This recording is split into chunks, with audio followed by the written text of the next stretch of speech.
ছোট্ট একটা খাটিয়া করে লাশ আনার জন্য আপনার প্রতিবেশী, আপনার বাড়ির পাশের মানুষ, আপনি পথটাকে এত সংকীর্ণ করে দিলেন, অথচ এক হাত জায়গা আপনি যদি ছেড়ে দিতেন তাহলে খাটিয়া করে লাশ আনাতে কোনো সমস্যা হতো না। অথচ রাসূল আকরাম সাল্লাল্লাহু আলাইহি ওয়াসাল্লাম বলছেন, পথের জায়গা এবং পানি নিয়ে কোনোদিন বাধা দিবে না। যদি বাধা দাও, মনে রাখবে আমি হাসরের দিন তোমাকে কড়াই গন্ডায় সেই দিন হিসাব বুঝিয়ে দিব।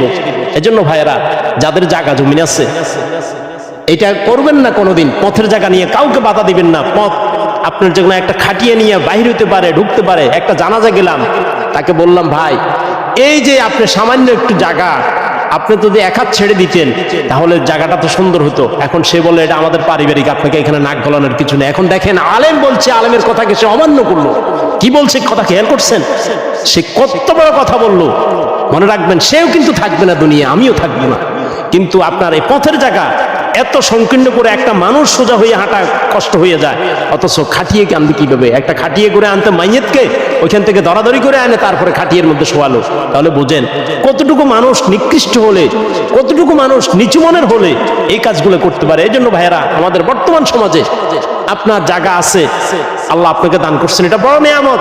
আরেকজনের জায়গা দেয় না, এটাই হলো পরীক্ষা, এটাই হলো ইমতিহান, এটাই হলো আল্লাহর বড় কুদরতের মহান নিশান। কাউকে গাছতলায়, কাউকে বাসতলায়, কাউকে 10 তলার মালিক, কাউকে 10 তলার মালিক বানান নাই। এটাই আল্লাহর কুদরতের নিশান তিনি তৈরি করে দিয়েছেন আপনার আমার সামনে।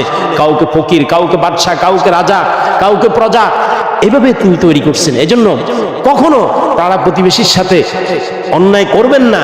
পথের জায়গা নিয়ে, পানির জায়গা নিয়ে, এগুলো নিয়ে ভেটু দিবেন না, বাধা দিবেন না। কারণ যদি দেন, হাসরের দিন আমার নবী আপনাকে আমাকে কড়াই গন্ডা হিসাব বুঝিয়ে দিবে।